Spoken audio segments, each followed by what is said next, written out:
mind you. Most people didn't even think that team would make NASL, but they've been showing that they belong not only in the league, but in a consistent performance, a strong performance in it too. Yeah, and we're heading into Inky Splash Zone first, and taking a look at the draft here. We're headed right into the game a little bit quickly, though. This is a much more rune-free draft, although we do have some circles in that Fini. And Moff & Co. currently on the back foot, but if there's one thing that goalie is known for, it's defending magically in the open net. Yeah, one thing Finney's known for. Also one thing Moffin is known for. He's one of those miracle goalies who seems to save the ball when it's pretty much doomed. But Twisty is also a very good player at playing around that kind of goalie, one of the best 1v1 brawlers. Also suited for that playstyle is Rasmus, one of the best 1v1 brawler characters. On Inky's too, the damage is very notable though with the Finney secondary buff. The Kai Asher composition will be finding a lot of corner stuffing checkmate scenarios, but if your Asher is taken off the map like that instantly, you won't have the chance. Yeah, both goalies playing a part in the damage department. The Bolton Bolt Nikki with the strike to the top corner gets it around Moffin for the goal. Pretty unexpected, I think, because Hungry Boy and Moffin were layering strikes there, but Nikki's angle just says it's just a 1v1 now. Yeah, the starting awakenings, by the way, are Omega Infused Accelerator and Monumentalist. We've seen this exact start earlier today, actually, I believe, on Inky Splash Zone, too. And it's an interesting start. Every OIA start is interesting, I think, because it shows which players are willing to take a Dead Awakening to avoid it, that being Weston in this case. Opting for that max health over the speed here on the Drakkar goalie, kind of maybe playing it safe just in case this Kai Asher finds some extra damage awakenings. Maybe a specialized training on Kai, but the flips are coming out and Moffin is saving it all. Even with this open net, he's still able to play this point pretty comfortably. Yeah, but for how long is the question here? Twisty's building up meter. Nikki a bit far away from a flip, but the Estelle is a threat in the open net always. Good defense coming out in the corner, and they managed to extract it from the dangerous situation there. The bottom end of the barrier is often the easiest to score on here, and Leo Leon's targeting it, looking for the 1v1, the 1v2. Moffin with the crossfire and an angle down to the bottom side, unable to find it all the way. The big finish slowing down the flip, but a KO found by Nikki. Leo Leon with a lot of meter built up will have to pull off a miracle here, as Nikki is looking relatively low, but the passing plays a triangle around everybody to the top side. The strike shot from Moffin still defending to the top side again, but the speed on the Fini gonna make it so difficult to score. The triple take sends it backwards. Moffin, oh no! Hungry Boy sends it right to Twisty, who manages to capitalize. Yeah, dangerous defenses too, because Rasmus does pose a lot of the threat in the net there. A correct hook from Twisty there could bring that play right back around if you do go for that downwards clear, so it's a bit of a mix-up too. One thing Rasmus really shines at, especially Estelle too, this comp is traditionally very good on open maps and very good versus ranged goalies, so the composition for the Dogs are pretty comfortable for them, and we're seeing it work out for them so far in this game. Oh, a huge Giga Blasto. Hungry Boy finds the barrier, finds the KO. A bit of a turnaround for RTF here. Both teams sitting at 1 and 2. Would really like a win. The hit stun right into the water cannon. Leo Leon making sure Nikki doesn't have a chance in this 1v3. Finds the KO, finds the goal. Just perfectly set up, and maybe a bounce back here. Yeah, able to find the goal without using any energy, by the way. 2 flips on the board and one almost about to happen here. Handless Dogs, on their hand, almost don't have any energy at all, as they all just died, too. The Monty Finial will be not getting exact value, however, Nikki Midland is very low, finding the orb to come right back. However, still sent quite low, off the play for a little while, collecting those orbs, and because of that, they're able to find the barrier for it. 2 flips spent. Nikki's almost dead again, but it's all you need, really. Yeah, stacked a little bit too much on top of each other, and Leo Leon capitalizes. The corner wide open, finds a shot, and it's already even though it was looking so dominant for the Dogs here. And I was mentioning earlier, it's so important for both these teams, right? You do not want to be in a 1-3 spot. Suddenly your playoff chances become a little bit scary, even though it's earlier in the season.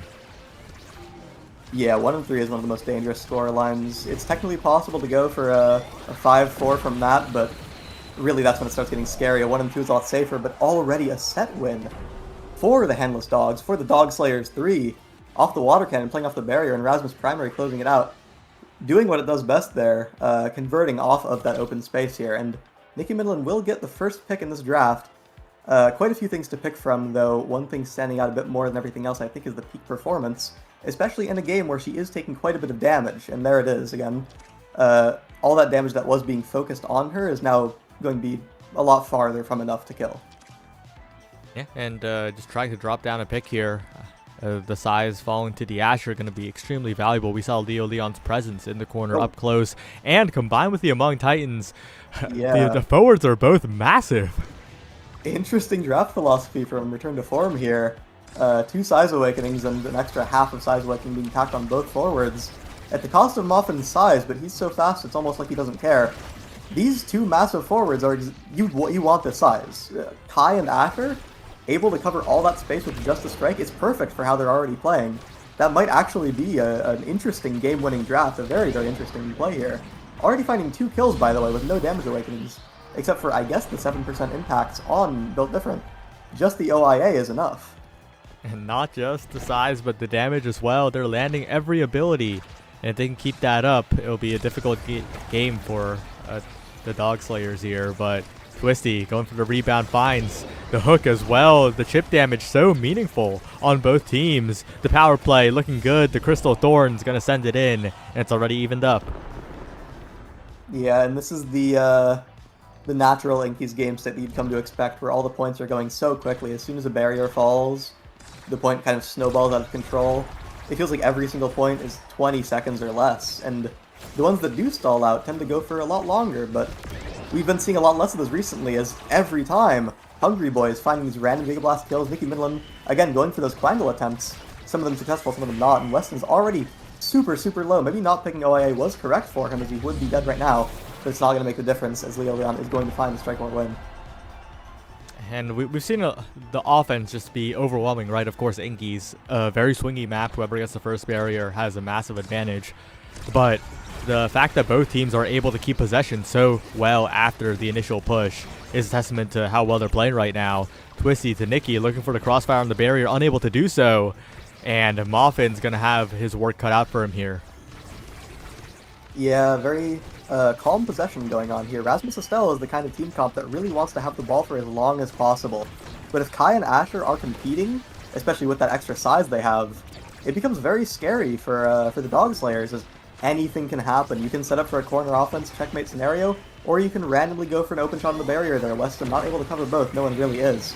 Playing for the water cannon now, and this is a great spot for Leo Leon, finding a dash almost from the back hitbox of Asher there. Barely not scoring off of it too.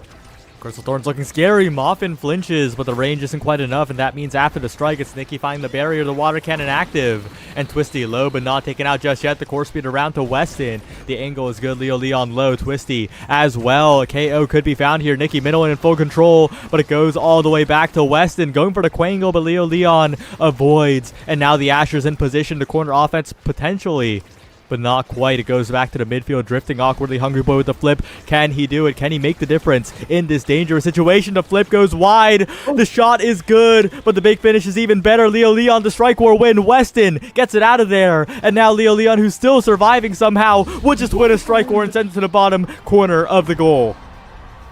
Yeah, crazy find there versus Drakkar. Not something you can always get with that shotgun on the board, but knowing that Weston was aiming for him, Leo was able to find that lower shot instead of going for like a dribble or a possession play, able to score right then and there.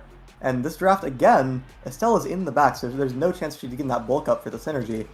Yeah, Kai often take it immediately, making sure that this damage win combo they have is not able to fall apart so easily already. Even despite the peak performance on Estelle, they're still finding consistent damage, consistent knockback kills. And I think that's the highlight of the draft, is that deny. Twin Drive on Rasmus is nothing especially notable. It's more of a deny from Finny, and so is Hotshot Finny as a deny from Drakkar. It's a very stable draft. The only massive pickup, again, is that bulk up on Kai, offsetting the health reduction from OIA, and giving a ton of value to the deny. Yeah, that's going to be quite incredible here. The early barrier take, though, does mean the Dogs are in form again in this point. Nikki going for the snipe a little bit too far to do so. And Leo Leon maintaining control. Hungry Boy patrolling the midfield line, making sure that Moffin's not in too much trouble. And the hot shot also a factor here that could help them out quite a bit. Nikki trying to extricate it. Twisty with the pull. The hook is perfect. The shot to the top corner is good. And we're seeing why this Rasmus is so dangerous. Yeah, the real strength of this comp. Estelle can threaten so much space that as soon as Rasmus actually does find a breakaway play, it will be almost always enough for a guaranteed goal. Especially on a Finny who's so committed to defending that closed space scenario. Again, the barrier falls, however, so does Nikki Midland. The water cannon is up, and it could be enough. Weston able to set it up, however, nothing immediately findable off of it. Yeah, good wait by Hungry Boy. Manages to avoid dying to the water cannon. Twisty now trying, but so much damage from the barrage this time. And Leo Leon with a dash punch. Make sure that Nikki can't stay in the play at all. And with the flip available, this Asher has a lot of potential. Yeah, it's a power play again. It feels like the power play has been going on for so long, as every time they get an even game state, they find a kill again. A flip in the net, almost enough. The water cannon is good here. This is great for Leo Leon. Not quite able to find it as the hit stun moves him out of the way. Very well played from Dogslayers 3. Possession again for RTF, and it feels like they've had possession for a majority of the point. It feels like kind of the opposite of the way you'd expect this to go. The kind of floaty, non-checkmate team is the one having to find those breakaway plays. We'll see if this breakaway gets it done, though. Twisty in the threat range here in the enemy side, but Weston's the one who has to defend. Leo Leon core available, pass back to Muffin. Twisty up, but right into the hands of Hungry Boy, but the strike war won. The water cannon activated, but the possession not in the hands. The water just completely diffused, and it goes back to Muffin. Koei, the snipe from Nikki, not in time, but the snipe, the Giga Blast from Hungry Boy, perfect to tie it up at 1-1. Yeah, red core in the overtime, that 120 power on Kai could be making the difference for the core speed. A lot of it actually found for RTF, notably with the hotshot and Finny too. Drafting very synergistically, I feel like. Last draft, or the draft before, they picked up a lot of size. This draft, they picked up a lot of core speed. It feels like every draft they're getting the same exact kind of thing that the team wants. And having those consistent and grouped together power spikes, I think, is showing a lot of value in this game. As raw flip kills, Weston evades at a perfect time to dodge Leo Leon's kill, saving the point for now. Nikki now, a lot of meter built up, but the power play is in the hands of Return to Form. The lock and load, though, providing a lot of value to Strikecore away from the primary as well. Muffin on the defensive end. Nikki with the flip available. Will she be able to? But Leo Leon in the 1v2 gets it done. And Nikki is staggered. A kill target perhaps. The pull away not in time to guarantee the barrier. And now the defense against the orb, making sure Nikki can't revive. And the barrage, so many pellets. The last one, the one able to score. Hungry Boy kind of wiggled it. Yeah, I think he got hit back by Drakkar out there, and that put him in a spot for the pellets to actually time themselves out for Weston there. Very fun interaction there. Asher ult on kickoff, by the way. Kickoff is very important for Inkies. The way that teams play kickoff is important for their philosophy, too. Throwing Asher ult is a very defensive move. And it kind of shows that RTF wants to play these points out for a little longer rather than having these very fast, kind of chaotic points, which really does favor Rasmus and Estelle. And in these drawn-out interactions on the enemy side, Hungry Boy's got to find value. Twisty in the 1v1, but Muffin is just too good at those situations here. But it's not a 1v1 anymore. Nikki comes by and sets up a shot to take it back into a completely tied game. Yeah, this game is bouncing back and forth all the time. It feels like the second set was a little dominant, but all of a sudden, it's an even game again. It's like set one again. With Hungry Boy finding a flip there, that could be what makes the difference, especially with a lot of resources to spend. Almost the entire kit of every player on RTF, spending it all at once. A great after ult from Leo Leon, by the way. Incredibly well placed. And there was a water cannon to back it up, too, if that wasn't enough. Well played from RTF. Yeah, just stalled it, dribbled to the bottom side, and just sent out that pass splitter at an angle where the rebound would go into the goal no matter what. An impossible defense for Weston. Well, and now heading into the Awakenings, it's once again RTF looking good.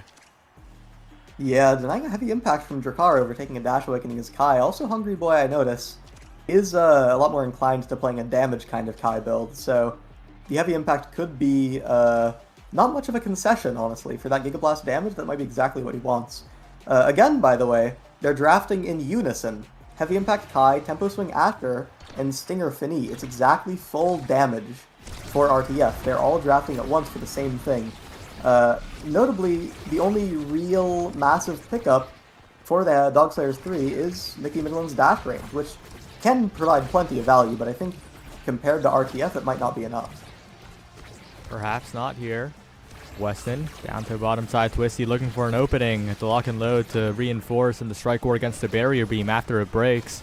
Twisty now on the rebound, but Hungry Boy helping out Moffin. And it goes to Leo Leon once again in the 1v1. Moffin trying to make it a 2v1, but the shot isn't quite in time. The barrage makes it difficult, and even with both defenders, the barrier will fall. The water cannon inevitable, but not even necessary, as Leo Leon finds the perfect pass from Hungry Boy and converts it into a goal. 2 away now in this game that was so even for so long. Yeah, it feels like the momentum really did shift off that last point before the set ended. And I don't know if that was the Asher ult that sent that or Leo's own strike, but now he has the flip to work with in this next point. Hungry Boy about to build up his own. However, the barrier is open. Twisty has a great scoring opportunity. Nicky Midland perfectly positioned to cover that outwards clear, able to strike it right back in. Hungry Boy not opting to save the flip, or to spend the flip to save the point. Yeah, they're just well played by the Dogs, but unfortunately for them, there's so much meter on the side of return to form. They have a lot of ability here, but the big finish will not be able to prevent the barrier going down. Leo Leon low, but reviving a little bit to the bottom corner of the barrier. Perhaps it goes to Twisty, who just times the primary so well to beat Moffin in that situation. And we could be going back to even with just one more goal. Yeah, speaking of momentum shifts, the Dog Slayers immediately started scoring points again. 2 on the board, already about to send it to a set 5. 2 flips being spent, Leo Leon saving his own, but he has it to work with. And again, the offense isn't enough. Leo goes for a flip kill, not finding it either. This is a good game state for the Dog Slayers. They could actually send this to a set 5 right now, so long as they have some good offense going. And Twisty is in danger, but there's not much to confirm that kill with. Nicky Midland has her flip, too. Oh, but Leo Leon, what a secondary. The pass back there. Ooh, a good clear wow. by Nicky, helping out on the defense. But the water cannons here making it that much more difficult. Holding the flip for just the right amount of time, though. Gets out of the situation, and now Twisty in the 1v1, perhaps not quite stuffed away. The core speed, though, on the side. The 1-2 punch on the side of the Dog Slayers. Twisty, almost a full stick of butter available. And a lot of damage onto Nicky and Twisty, though, will make it difficult. Hungry Boy also in danger of death, and that's exactly what happens as Twisty continues to build up that energy. Has to spend a little bit to stay alive, and this power play is really hesitant here. It's not looking like they can keep up the pace on the offense as the respawn comes in. Yeah, Twisty having to spend an evade to stay alive, but as a result she might actually, the Giga Blast not quite enough to kill. However, again, worse for wear. Twisty low HP with low evade now. Leo Leon having offensive opportunities, but Weston is defending them all quite effectively with the shotgun charges.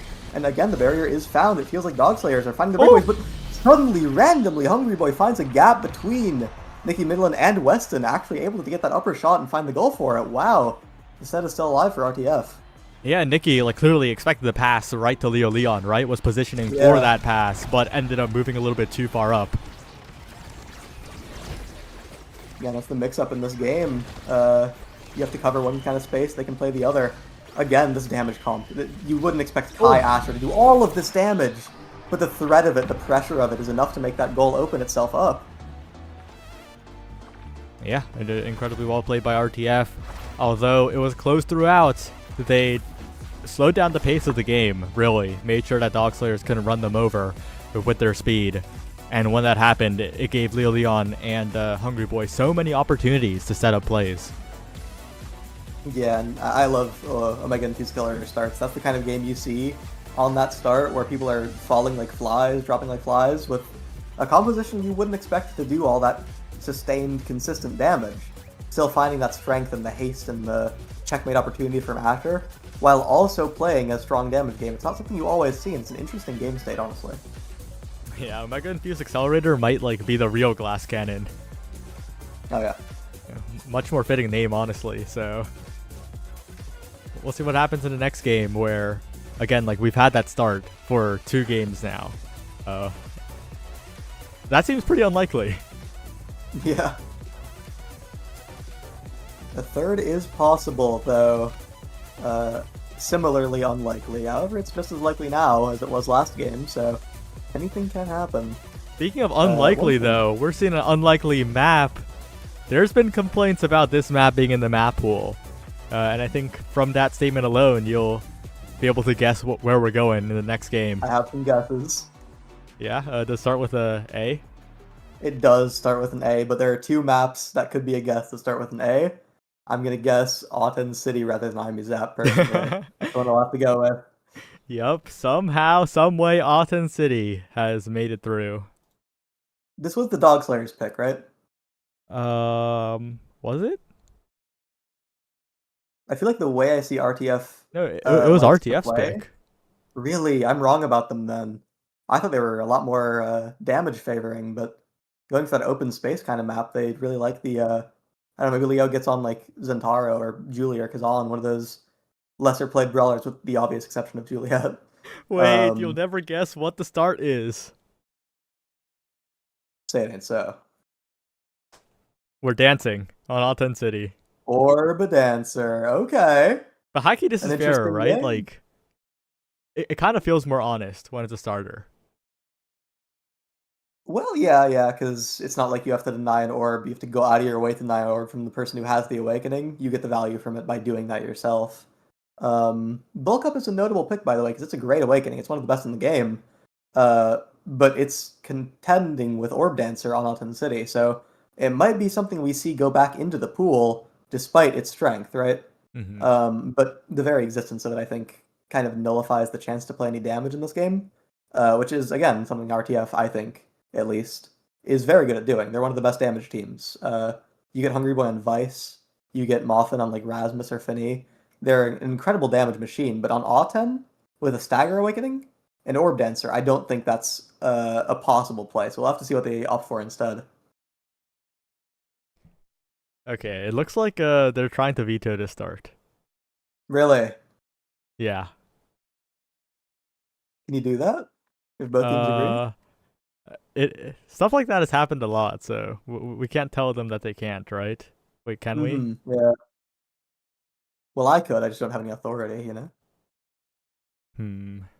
I can tell them right now. We'll see what they decide. The refs are there, and we're just waiting because the draft can't start without the awakenings being decided or whatever.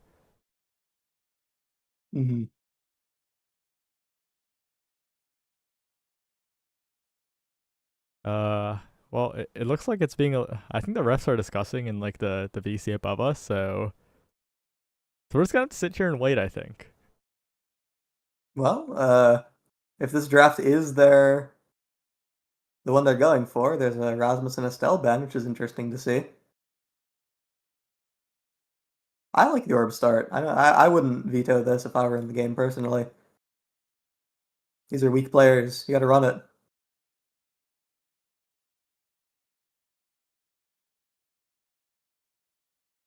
Yeah, I think I don't know. We gotta like actually being on cast for this is kind of awkward because like I'm trying to figure out what's going on and I gotta say something. Yeah. I don't think this draft is real. What if we just cast the draft like it is real, and then we'll act really shocked? Okay. Goes away. Yeah. So a Luna pick. Oh my god. So, Greg, what are your thoughts on Luna on AHTEN City? Yeah, I think Luna Asher is one of the most oppressive team comps on an open map like this. Luna has a lot of space coverage with her dash. Infamously, it's a low cooldown. Honestly, it's 15 seconds. It's something I found out earlier. For how much coverage she gets with that ability, it's a very low cooldown. However, it is kind of the only thing she can cover space with. So even if she does spend the ability, right? It's on cooldown for the next 15 seconds. Even if it's low, that's still full downtime for her. Some characters have like partial downtime, like a haste character without their haste is partial downtime. Luna without dash is full downtime. So as strong as it is, as good as it is at covering space, if she does do it, especially into a team comp like Mako Octavia, very strong Mako Octavia Kai core team comp, you really can't get away with consistent interruptions of pressure like that because Octavia keeps the ball very condensed, and Luna can't really get the ball out with one dash, right? So you're not cycling the cooldown for your secondaries consistently, right? Mako and Orb Dancer start, I think, is interesting. So is Rune.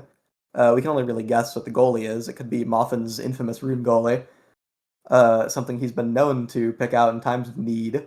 With the Orb Dancer, it could be very powerful, very potent pick. And the Banish, especially, by the way. Rune is very good into Octavia because you can banish the core, and that's enough to stop her flow state so long as you're tracking her primary cooldown. Your pillars are also very good at stopping the checkmate offense she tries to run. If it's Mako Brawler, that could stop the checkmate, by the way. We can't ever give up on the fact that it's Mako Brawler and like a Kai goalie, maybe. With the Orb Dancer is something you definitely want to see, and we're going to a new draft. What? Really? Oh my god. That wasn't real. I kind of wanted to see that game play out, honestly. I talked myself into it. Okay, it looks like they are going on strike and all agreeing to pick Bulk up. Oh. Yeah. Okay. So that kind of that changes everything. That's yeah, I guess it's harder to rule out. All right, bulk up only start again though. It does bring up the thing I was talking about earlier about how it's really hard to get away with playing a damage comp in this game because now you're forced onto bulk up, right? There's no other option in the draft. It might as well not even be a picture there. You do have to get that stagger. You need the extra power too. Something bulk up is underrated for is the core speed in its power. Power, in my opinion at least, is better at sending the core fast than it is at doing damage or doing knockback. Power scales really hard with core knockback, and characters like Juno, that's why they're infamous with like a spark of strength. They're like a prize fighter. RTF, interesting comp, interesting draft.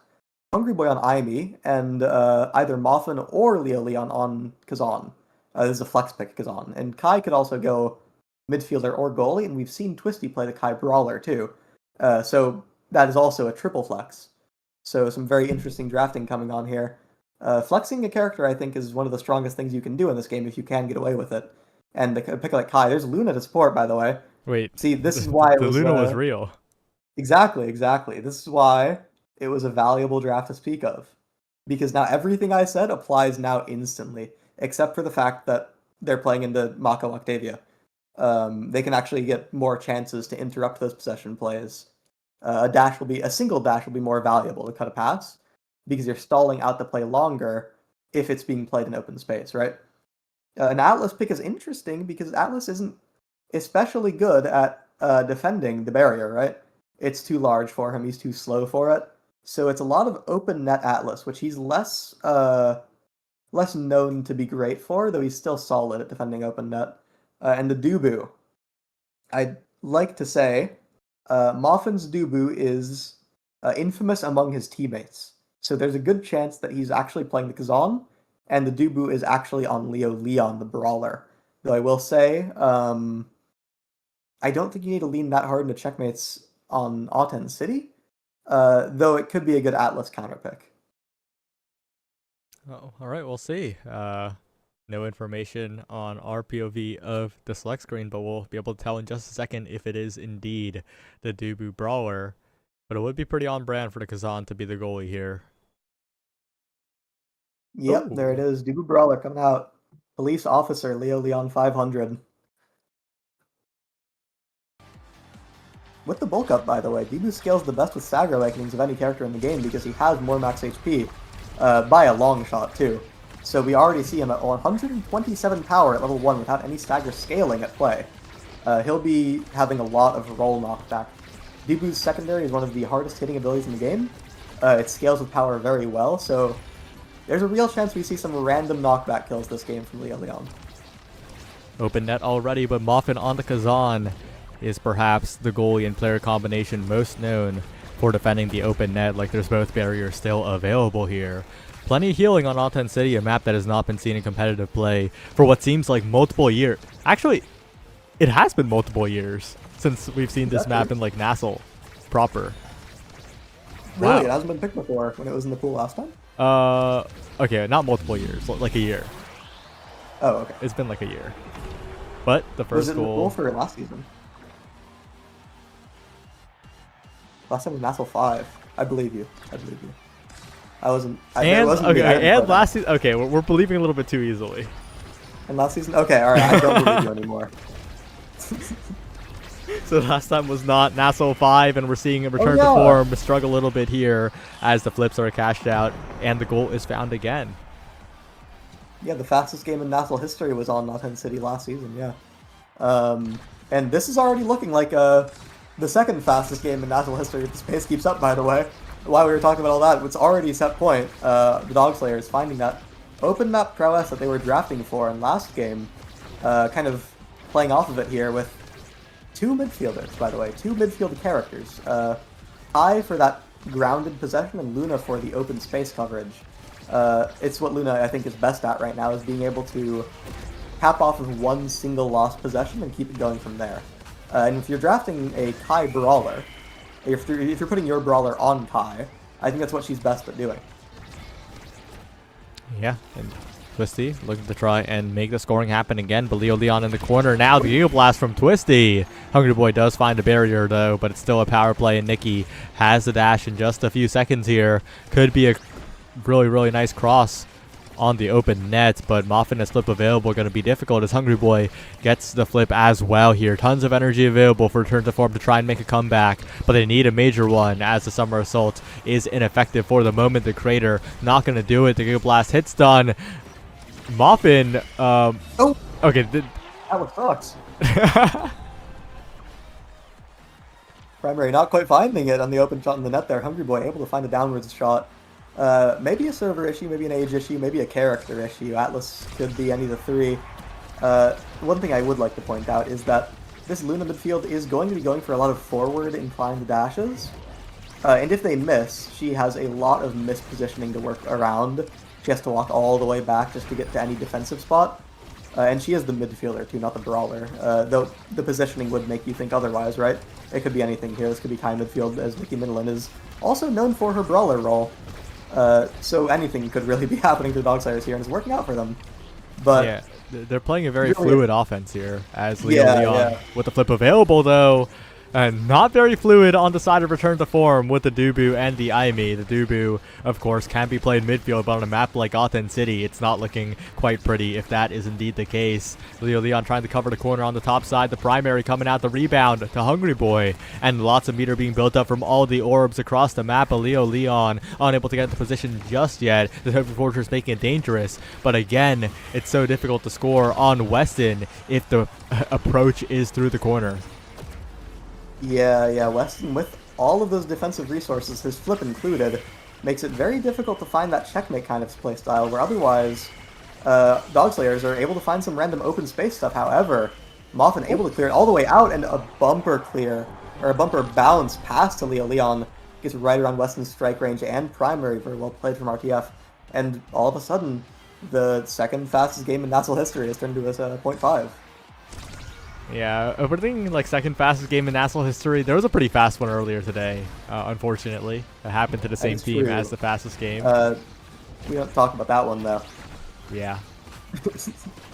But talking about this game, we're at 0.5 already, but Weston, oh no, reads the wrong way, and that means the barrier's down, the cooldowns are gone, and suddenly it's the Dogslayers in a really terrible spot. Leo Leon with the rebound, the self-pass, Hungry Boy covering, but a good clear by Weston around the corner, around the massive Dubu. Will find a way out, but now in a 1v1 once more here. The Summer Assault gonna stop it. The Log trying to set up, unable to get it this time, but Leo Leon set up again. This time, it's the Expanse. And the rebound from the turret, it's getting dangerous. Yeah, and the Strike War wins from Leo Leon, consistently finding them, and this is scary. However, 3 people layering their strikes on that exact spot is enough to save it out for now. Hungry Boy opts for the flip right now. Going up the corner, and that roll is enough to kill. That could be the bulk up, though. I think the roll does hit hard enough where it actually would just kill either way.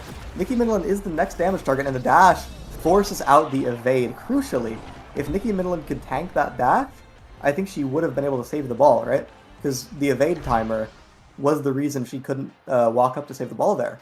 So the damage really making itself matter, even if you don't find that kill at the end, is the set winner.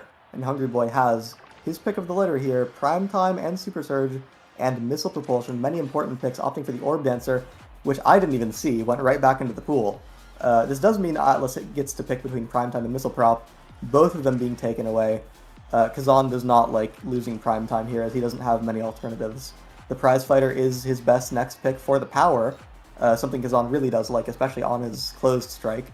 But Primetime Kai and Missile Prop Atlas are very dangerous awakenings to deal with. So he tried to redraft and handshook, not everyone taking orbs, just for one person in the game to get orbs. Big Imy wins again. Big Imy. This character's had it too good for too long. Hungry Boy is going to be profiting and walking across the entire map. Hungry Boy is munching everything. How many orbs? 5 orbs. He traded his whole barrier for it, but it worked out. Already fully stacked, and again, I think that's something he's willing to trade, considering how fast the artillery does fall, but a random big blast. Able to get right past Muffin's strike, almost frame perfect. He's not able to react in time with a hook. A point scored for Twisty, and you start to question whether the orb stacks are actually paying off. We'll see next point. Yeah, we'll have to see. Sufficient orbs now to do some damage, it feels like. Hungry Boy to the top side, looking for a slow passing play, but you gotta wait for the orb spawns to do or get the real benefit out of here. Hungry Boy's gonna be looking as Leo Leon goes on solo offense. It's so funny. It's been so long. When was the last time orbs and AHTEN were in the NASL pool? The answer is multiple years ago. Yeah, in Season 1, right? It was, oh, what a Cyber Swipe confirmed. Dangerous pass getting cut off by Hungry Boy. The last time AHTEN was in NASL was Season 1, right? No. The last time AHTEN was in NASL was last season. Oh, yeah. With orbs, I mean. With orbs. The last time AHTEN was in NASL with orbs. Orbs were in a while, or just a bit ago, right? Oh, well, this isn't the kind of game we see very frequently at all. Hungry Boy is giving us a bit of a new experience on NASL. Not something you see every day. A good hook from Muffin, kill confirm. Not something you always see from Kazan Goalie, though. When the Brawler does walk up, he's able to find that confirm infamously strong, and Nikki Middleton is able to stall up the power play for quite a while with Luna's, again, very, very potent map presence with her dash. Able to save the flip for it, too, and some scary offense all of a sudden happening here. The Dubu roll is able to cut off the flip, and it forces out Weston with the strike, and Hungry Boy cutting the pass before the flip is even struck. Catching Weston's pass there instantly with the turret to cover just in case. RTF cutting the pass again, set point again for them. They're able to take this maybe to a series set here. Yeah, a little bit of an overeager pass, right? Tried to get it going a little bit too quickly, angled it forward, but need to go for the risky, pure vertical type of clear there. But it's so difficult to do in the moment. The barrier now in danger. But Hungry Boy and Leo Leon collapsing. The effective range after the Cyber Swipe of that Imy with the orb consumed is so scary. But look at that. Muffin pokes through absolutely everybody. And the barrage is good, but not good enough. Muffin frame perfect. The Tofu Fortress even better. As once again, it's returned to form. Looking like they're in form. Looking like they're ready to take us to the final set. Yeah, Hungry Boy finding a lot of autonomy over this game. You'd be shocked to hear that picking up Orb Dancer and picking those orbs up as frequently as you can would give you a lot of map presence, but it's really showing in this game. Hungry Boy MVPing the set, obviously with the orbs, the XP that the orbs give you, definitely playing a part in that MVP. But also he was just scoring and assisting quite a bit. Extra special picked up for him. It means Weston does get whatever he wants, as I doubt he's picking extra special. However, team player will be annoying to deal with. It's more of a deny from Muffin, as you don't want that getting to Kazan. The Size Awakening on Muffin, though, is definitely not something he's unsatisfied with. Very infamously strong pickup for a Kazan goalie. It gets really dangerous, really difficult to get the ball through him once he has a Size Awakening or two. And with the bulk up and Prize Fighter, too, he's sending the core very red on his own. Muffin has a bit of his God build going on, too. He's been sneaking it through. Yeah, I'm going to say it now so I don't say it during the set when something more interesting is happening. This game would be so much more interesting if everyone had orbs. Yeah, I think so too. Imagine everyone's moving like Hungry Boy right now. What would be happening? We'd see an OIA start without the death. But a wall, Leo Leon placing himself where the wall would put the ball. Able to, again with the log, get right past Weston before the Atlas secondary with that very crucial startup animation on the secondary. Getting it through. And Hungry Boy, again, by the way, he got the 5 orbs almost immediately. This is his prerogative this game. He's doing nothing else, and it is very, very effective, because why would you do anything else when picking up orbs makes you this fast? Yep, Hungry Boy now with the flip available in full control of the midfield. Up to Leo Leon, who's looking for a strike orb, but Weston wins it. And Nikki, the dash against Kazan, looking quite effective against the hook at the very least. Leo Leon building up a lot of meter in the corner as Muffin sends it away. The open net is his home for the past few points, it feels like, but It's so good at defending the open net, and the Firewall Sentry is going to help too. The Tofu Fortress is going to force down the barrier on the other end. Nikki Middleton going to get stuffed out on the dash, and Hungry Boy going to say no to the flip as well. The flip good, and Leo Leon will log it right in. Yeah, one thing I didn't even notice until now is that the log doesn't actually proc the core, even though it does hold it in place when it's in its startup. It doesn't hit the core during your flip animation. So Leo was able to time that perfectly for a strike there. Brawler Debu getting some more tech to work with. And again, it's a series point right now. RTF is only 1 point away from winning the entire series. A very fast series, a very fast game, so long as they do win it right now. And Hungry Boy is on pace to, especially with his actual pace, with his movement speed, running some very potent offense on the barrier, taking it almost instantly. Leo Leon has no energy to work with, but doesn't feel like he needs it with all of these abilities coming through. Weston with a good evade clear, though, keeping the game alive. Up to Hungry Boy, who is looking once again for that speed opportunity, moving at the speed of light, and the Firewall Sentry making it difficult here. As Moffin sends it right forward to Barrage, making it hard though, as once again, it's Hungry Boy who is sitting here, ready for a passing play to Leo Leon. Perhaps the Barrage again from Twisty and Nikki flying in to find the goal for the Dogs. Yeah, great pass cut, winning strike war versus Hungry Boy. If he didn't strike, there's a chance he got stunned anyway, too. Luna Dash, very strong ability. Nikki Middleton using it well, and they're keeping themselves in the game here. This could be the trickle. We've seen it earlier today. Heavy Metal Gundam, only 1 point away from losing, was able to take the whole game back, and the barrier's fallen. This could be the pace they need. Definitely could be here. Hungry Boy Leo Leon once again converging onto the corner, looking for the barrier take. Their barrier may be down, but it's a familiar sight to them. Nothing to worry about when you have Moff and Koei on your team. And Leo Leon maintaining possession on the bottom lane. Nikki, though, flip almost available. Hungry Boy, no orbs needed on that play. Finds the barrier take. And now with the flip available, is looking very scary here. Looking for the pass, looking for the Firewall Sentry, looking to try and close out this game. As Leo Leon has built up so much meter, used a little bit on the evade. Twisty barraging it up, but Moffin body blocking a little bit on the defensive log as well to help out. And Twisty has a flip now, needs to make the difference. The Tofu Fortress going to delay it, but this Kai Brawler needs to do something before the game is over. Yeah, and the corner offense is being set up. They're putting it back in the corner every single time, as eventually those resources will be spent. Going for a Giga Blast play, not quite finding it, baiting out for Nikki Middleton's dash. An interesting plan, but not quite working out as Hungry Boy was in position to defend it. The Ghost Pop here, it could be enough, but a lost strike war, a one strike war for Nikki Middleton, able to keep the game alive, but just right there. With the speed to work with, Hungry Boy can diversify his strike timing whenever he wants, and because of that, he had the option to go thread the needle between both of the forwards of Dog Slayers 3, get the ball to that open Leo Leon, who had his pick of the shot.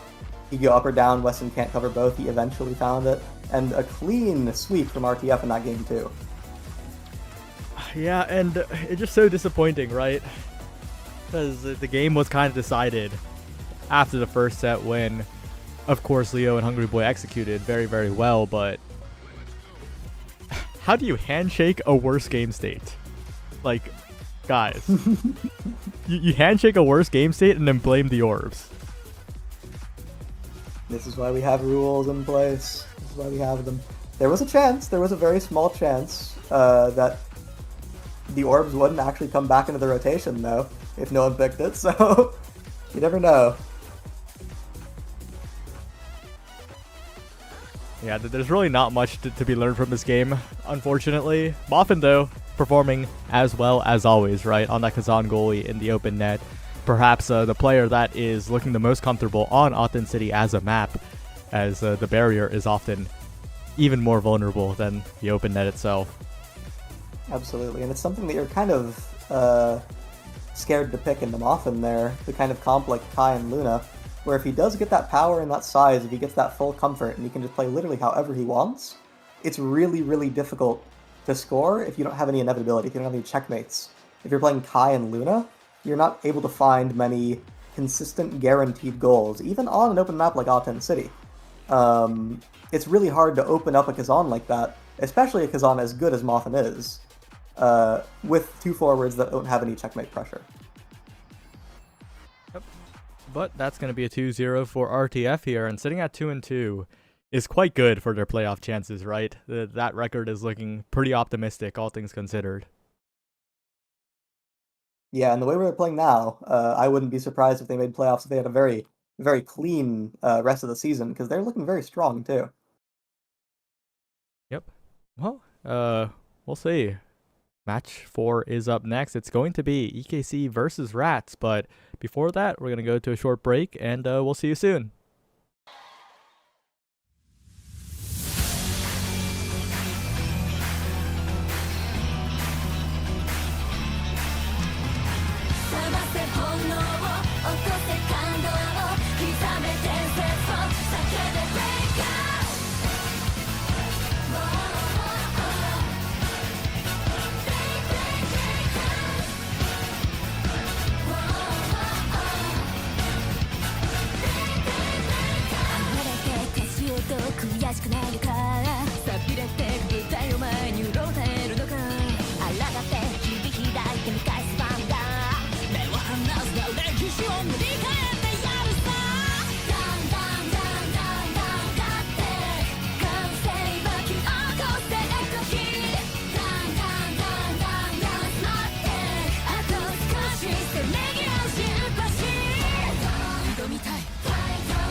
Point of grand finals, a long journey, all comes down to this. Looking for a passing lane, there's the opening on the outside, the pass is wide open, a beautiful shot to the corner, they've reached the summit!